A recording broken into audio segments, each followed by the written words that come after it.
mayor sea, va a ser más difícil que el fármaco se una al receptor. Exactamente. Si la constante entre mayor sea, pues, la constante de disociación, quiere decir que, y tú estás evaluando únicamente la interacción a un receptor, pues te está diciendo que hay una poca interacción de ese fármaco al receptor.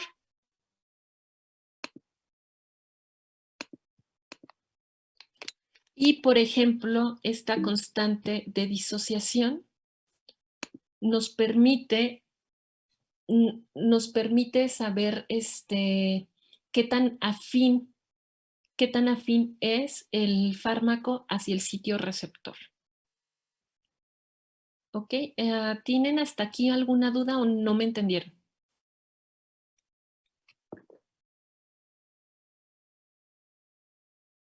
Yo solamente tengo una, en lo de titulación por calorimetría isotérmica, solamente es un tipo de medición, ¿verdad? Es un ensayo, ajá, la titulación por calorimetría isotérmica es un ensayo que nos permite determinar las constantes de disociación de un receptor y un ligando, ¿ok? Un receptor puede ser una proteína y un ligando puede ser un fármaco. Simplemente nos indica qué tan afín puede ser el ligando hacia su receptor, ¿ok? Ok. Obviamente nosotros buscamos en farmacología que los fármacos sean muy afines, sean muy específicos sobre su sitio receptor.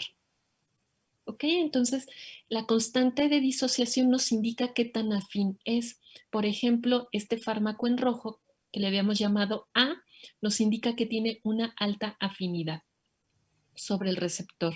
Este fármaco B, sí, también tiene una alta afinidad, no como en el fármaco A, pero sí, tiene una especificidad alta. Sin embargo, el fármaco D, no, ya no tiene muy poca afinidad, ¿ok? Y lo podemos conocer únicamente por su constante de disociación. ¿Qué creen que pase cuando un fármaco presenta una baja especificidad o una constante de disociación muy alta? Se tiene que poner más fármaco para que haya un efecto en el órgano al que quiere que vaya el fármaco, porque no va a estar llegando el suficiente. Exactamente, tienes toda la razón, compañero. ¿Y qué efecto crees también que tenga el administrar más fármaco a un paciente? Pues que pueda, no sé, pero tóxico, alguna falla en el hígado.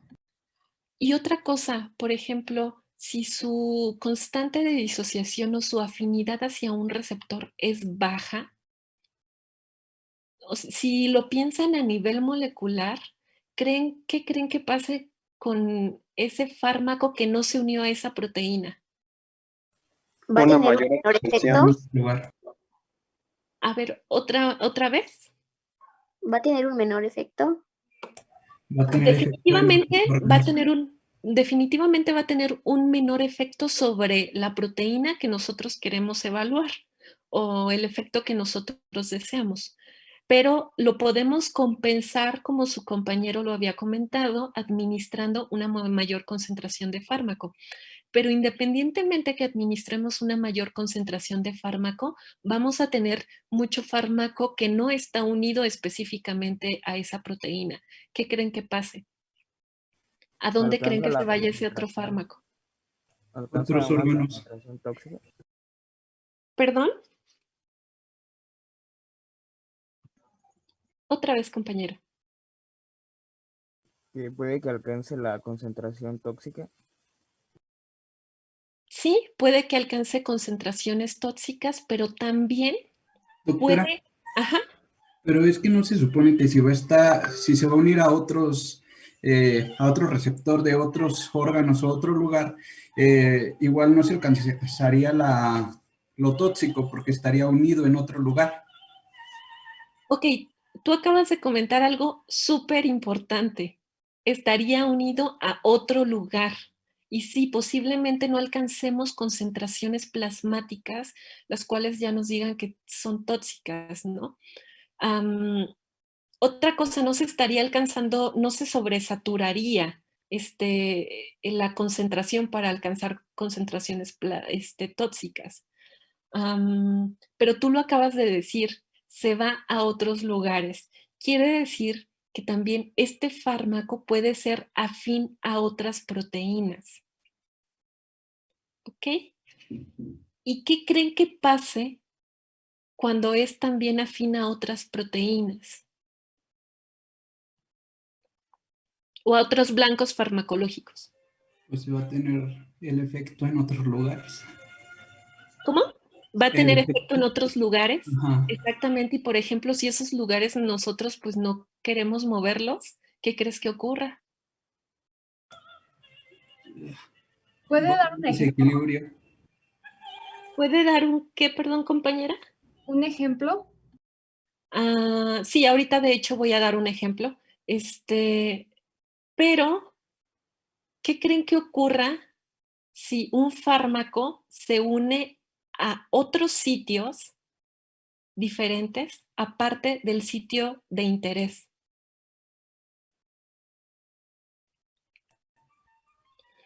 Por ejemplo, si está fallando esta proteína, PIP5KI, se está sobreexpresando. Nosotros le colocamos un fármaco que actúa como un inhibidor, entonces disminuyes la actividad de esta proteína. Pero resulta que ese fármaco también puede afectar a PTEN, también lo inhibe.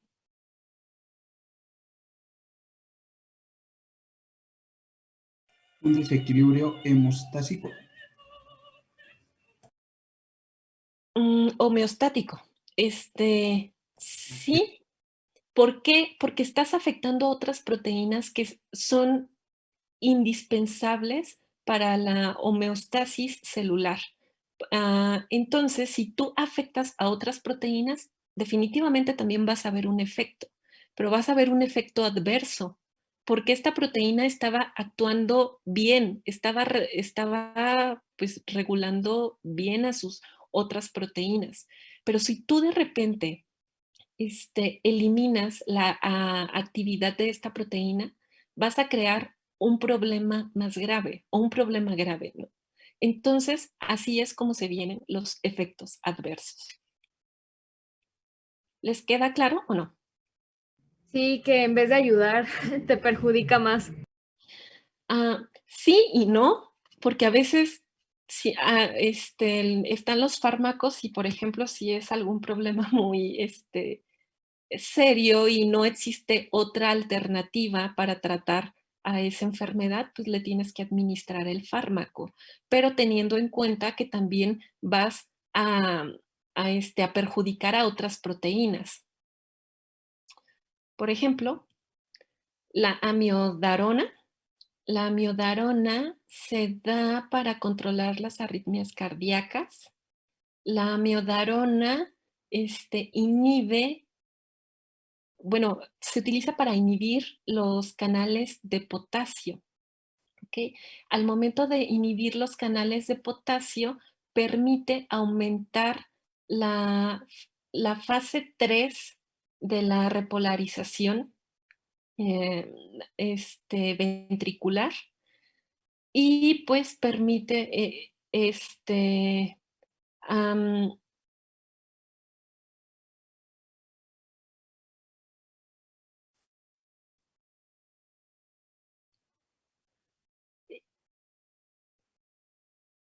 bueno, y Vale, bueno, ajá, perdón. perdón. Y bueno, nos va a permitir prolongar la fase 3 de la repolarización ventricular. La desventaja de la amiodarona es que se puede afectar a otros receptores, Por ejemplo, aparte de los canales de potasio, también puede inhibir a los receptores beta adrenérgicos, puede inhibir a los canales de calcio, también al receptor de la hormona tiroidea, puede inducir, porque puede funcionar como un agonista para los receptores de los peritzomas. Entonces, si tú nada más querías inhibir los canales de potasio, también estás alterando todas estas proteínas y por lo tanto van a resultar efectos no deseables y efectos tóxicos.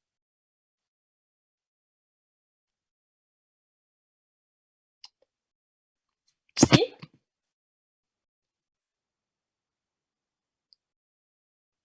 Bueno, ¿cómo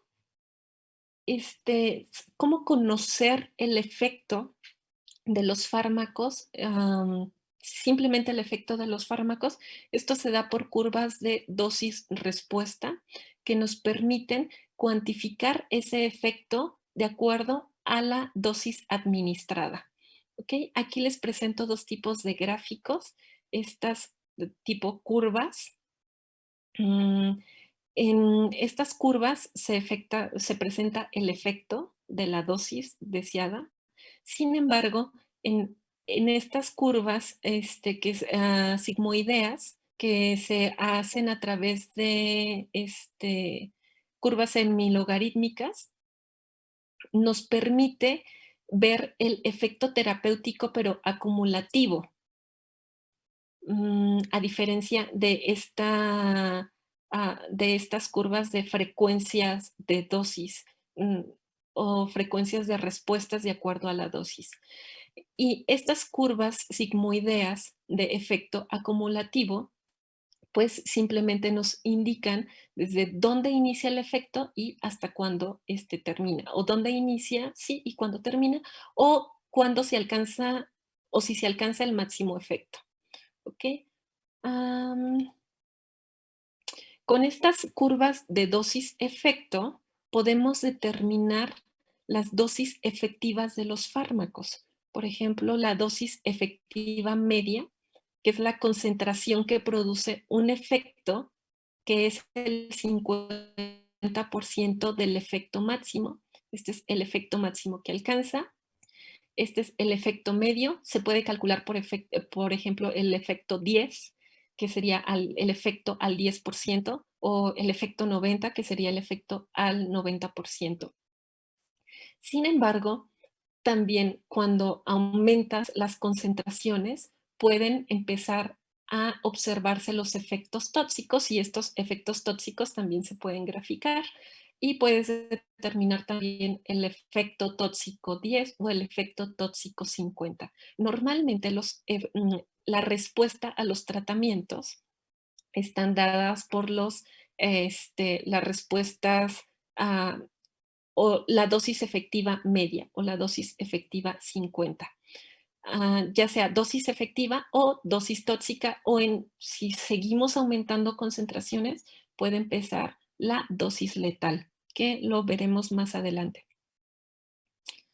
Ok, aquí les coloqué una curva de la respuesta terapéutica y la respuesta de efectos adversos, prácticamente entre la dosis la dosis efectiva media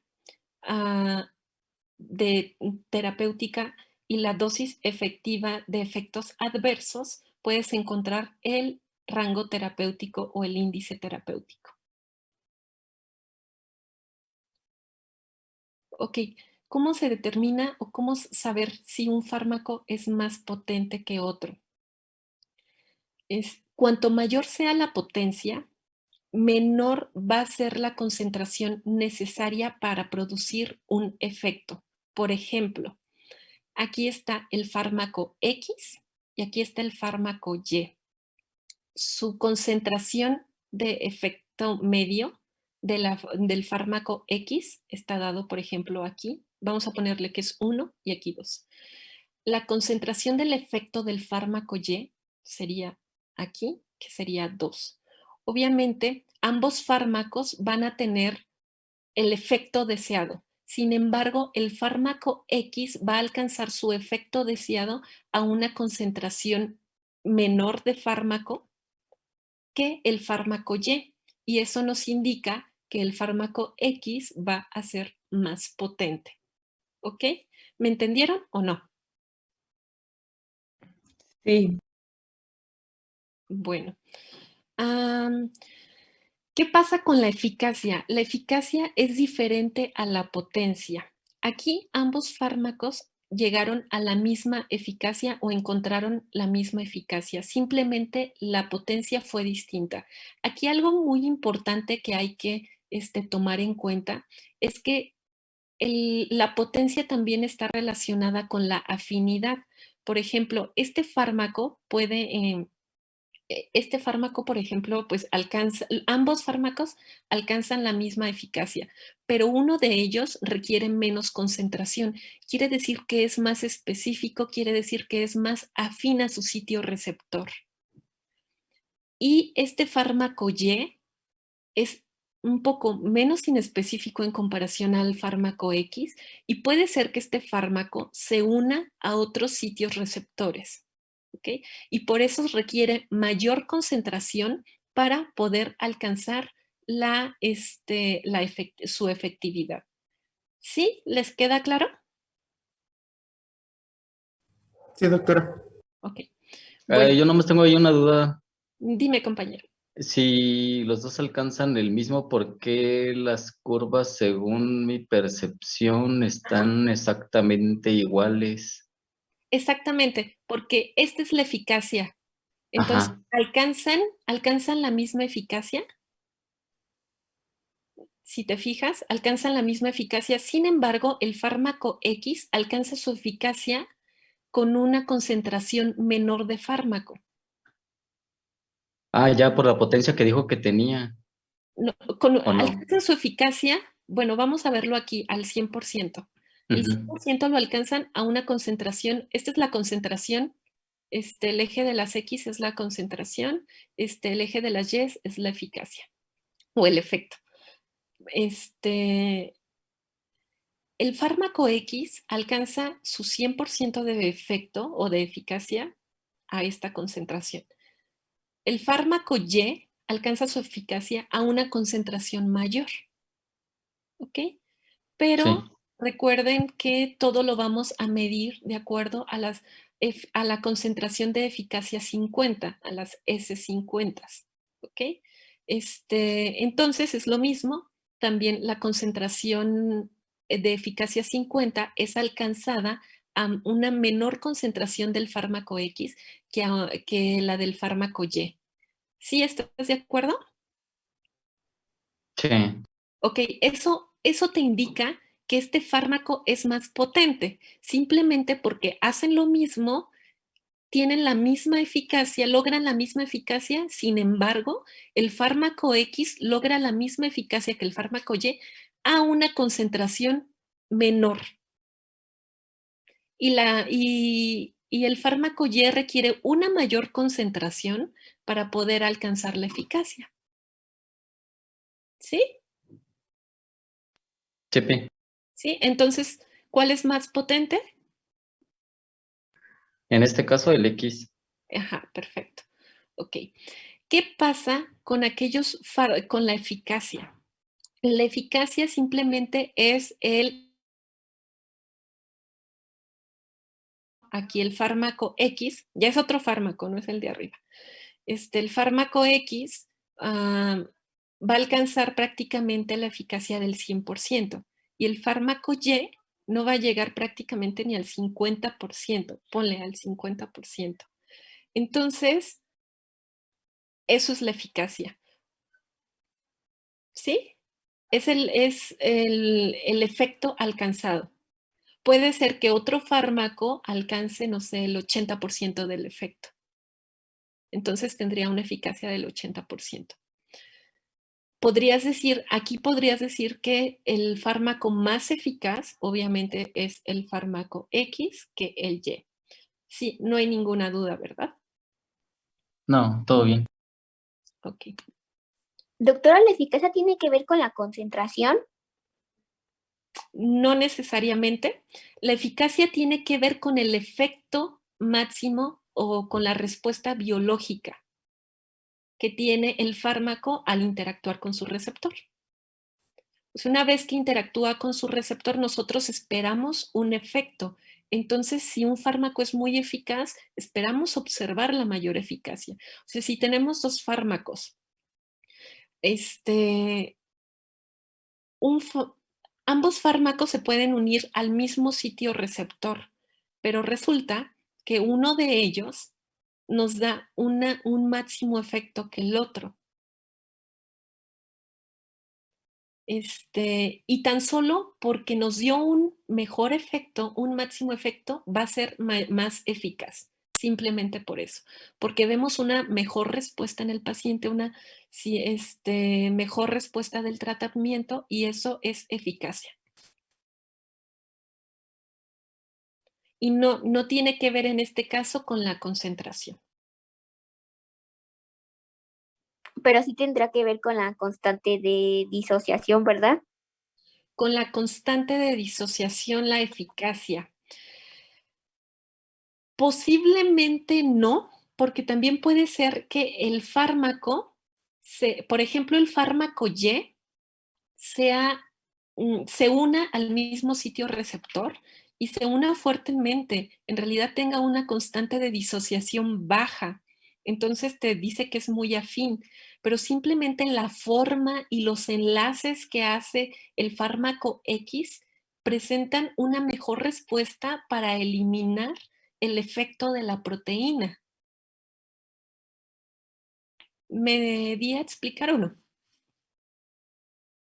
Sí, doctora. ¿Sí? O sea, aquí sí no tiene que ver la constante de disociación ni la afinidad.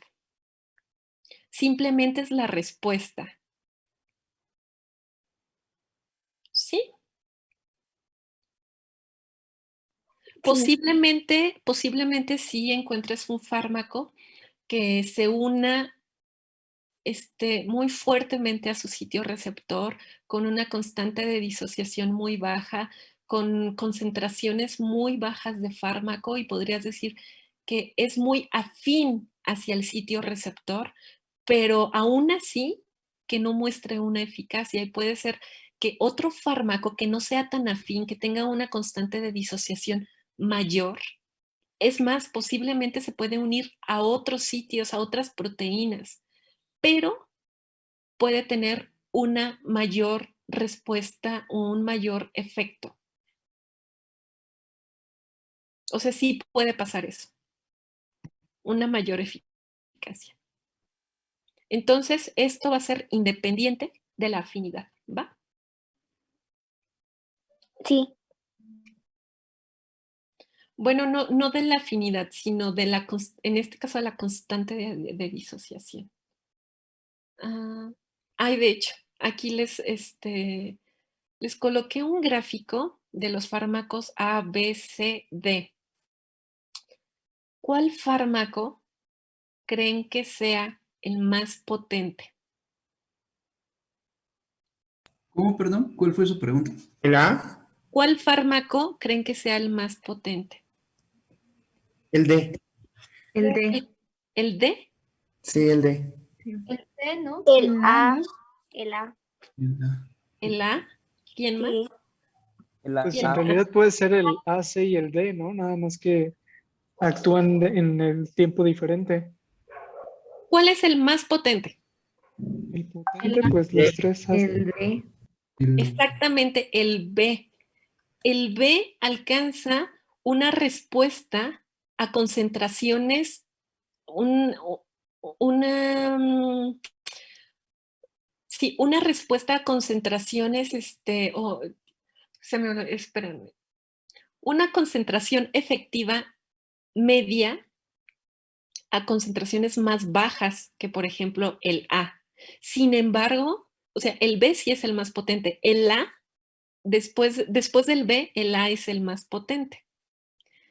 Sin embargo, el B no es eficaz. Puede generar una respuesta mínima en el paciente y por lo tanto tampoco es el fármaco ideal. Porque a nosotros nos interesa que sea eficaz, pero obviamente dentro de los eficaces nos va a interesar aquel que sea más potente. Entonces, ¿cuál es el más eficaz? ¿El A? El A. En este caso sería el A. Exactamente, es el más eficaz. ¿Cuál creen que cuál fármaco es el ideal? El ¿Cuál B. fármaco es el ideal? ¿Cuál? El A. El B. Compañera, ¿por qué el B? Porque se mantiene y lo que, o sea, si llega más allá del límite puede llegar a ser tóxico. Ok, no, pero esta es la respuesta al efecto del tratamiento y nosotros queremos alcanzar una respuesta del efecto prácticamente del 100%. Y con el B no lo estamos alcanzando. Esa es la limitante del B. Es bueno en potencia porque nos quiere decir que se está uniendo específicamente a ese receptor. Y así evitamos que se una a otros receptores.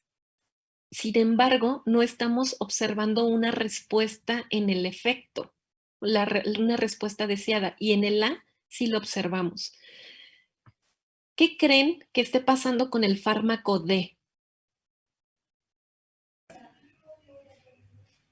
Tiene una respuesta más ascendente. Se alcanza una respuesta máxima del efecto, pero tiene una menor potencia. Y si tiene una menor potencia, ¿qué creen que esté pasando? Ocupa más Tienes que cantidad. aplicar una mayor dosis para que logres el efecto deseado, ¿no? Exactamente, definitivamente, miren, va a trabajar a dosis más grandes. Y también eso que te indica que este fármaco se puede unir a otros sitios de interacción. Por eso es importante aplicar más concentración, ¿no? Para poder alcanzar a saturar el receptor que nosotros deseamos. Sin embargo, el fármaco D es el que más efectos adversos puede tener en comparación del A y del C, y obviamente del B. Lo malo del B es que no vamos a alcanzar el efecto deseado, la respuesta, y pues no tiene caso, ¿no? ¿Sí les quedó claro, chicos? ¿A alguien no le quedó claro?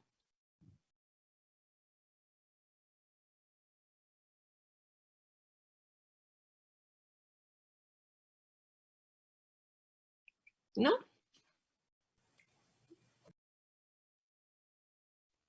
Todo bien. Ok. Bueno, existen diferentes tipos de fármacos que van a actuar como, pueden actuar como inhibidores o estos inhibidores pueden ser antagonistas, así se les llama, porque está inhibiendo la actividad en este caso, de una proteína, ¿ok? Un agonista es aquel que induce la actividad de la proteína. Por ejemplo, esta proteína, normalmente, me voy a retrasar nada más para que, no, si se fijan, para que se den las cascadas de señalización intracelulares es porque esta proteína fue activada por esta y esta va a activar a esta y esto va a activar a todo el sistema de proliferación que también va a llevar a una cascada de señalización. Entonces, estas cascadas de señalización se van dando por la activación de proteínas. Chicos, no, todavía tenemos 10 minutos. ¿Y dónde me quedé? Aquí. Ok. Entonces, los antagonistas pueden ser aquellas proteínas o pueden ser moléculas pequeñas que pueden activar a la proteína.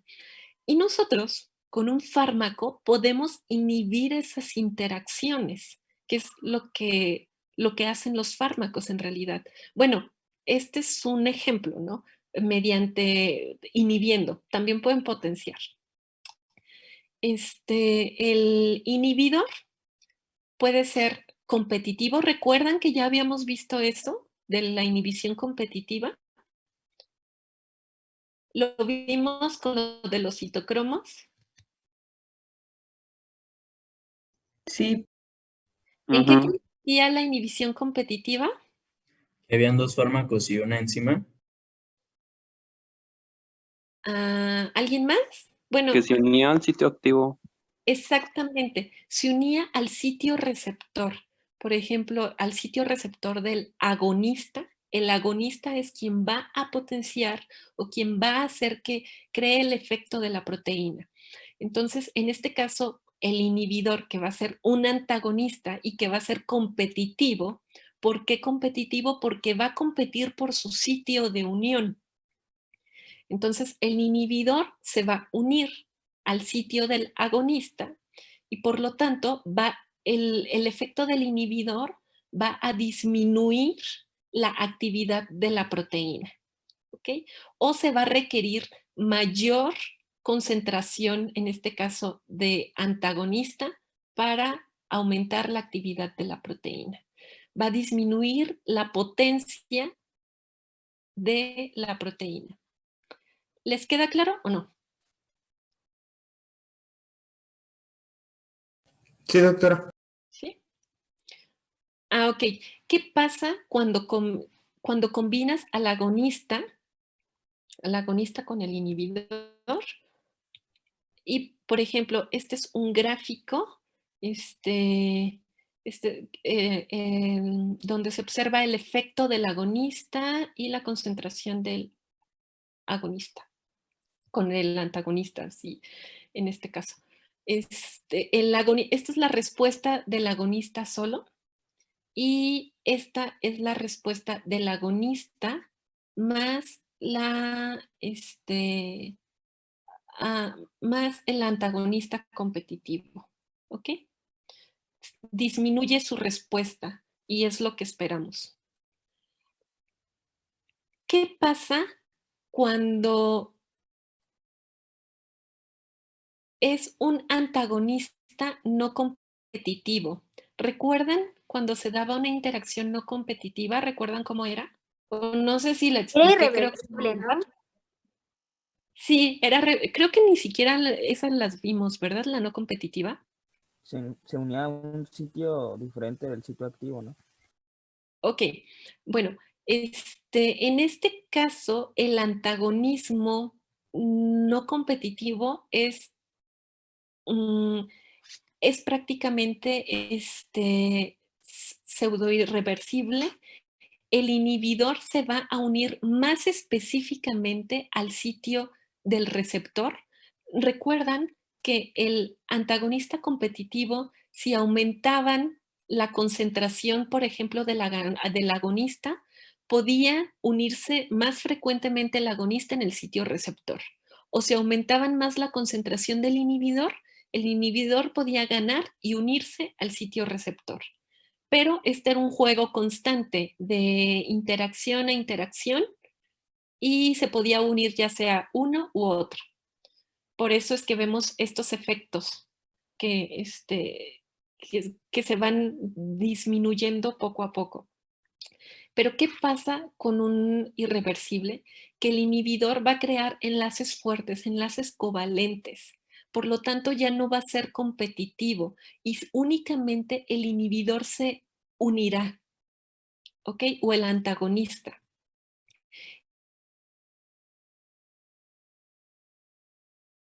Se va a poder desprender, pues definitivamente el efecto de la actividad de la proteína disminuirá totalmente. ¿Sí les quedó claro? ¿A qué se refiere eso que ya no se va a soltar? Sí, ya no está, no es un inhibidor competitivo, no es un antagonista competitivo, porque está creando enlaces covalentes.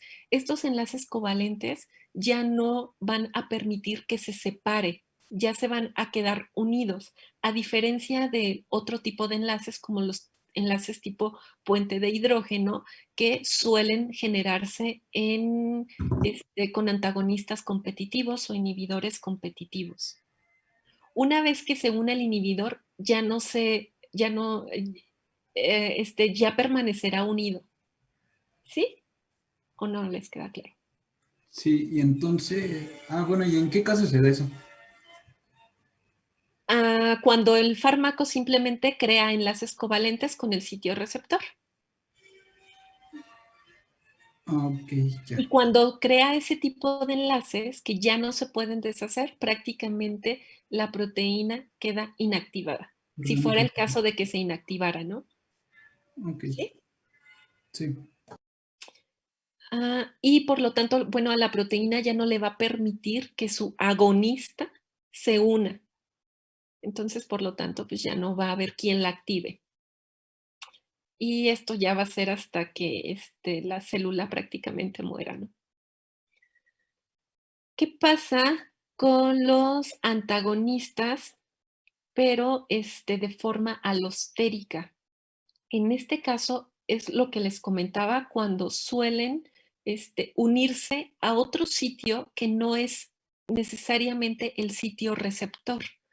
Puede unirse a un sitio diferente, o sea, no aquí, puede ser acá, pero crear un efecto, en este caso, de inhibición, de antagonismo, y disminuir el efecto de la proteína, ¿ok?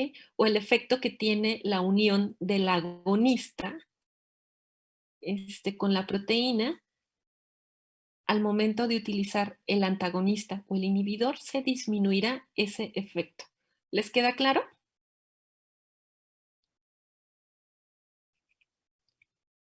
Sí, doctora.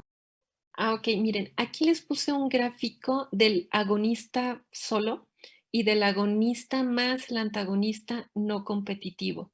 Prácticamente la respuesta del agonista no competitivo, pues suele disminuir drásticamente el efecto activo de la proteína o el efecto del agonista sobre la proteína. ¿Ok?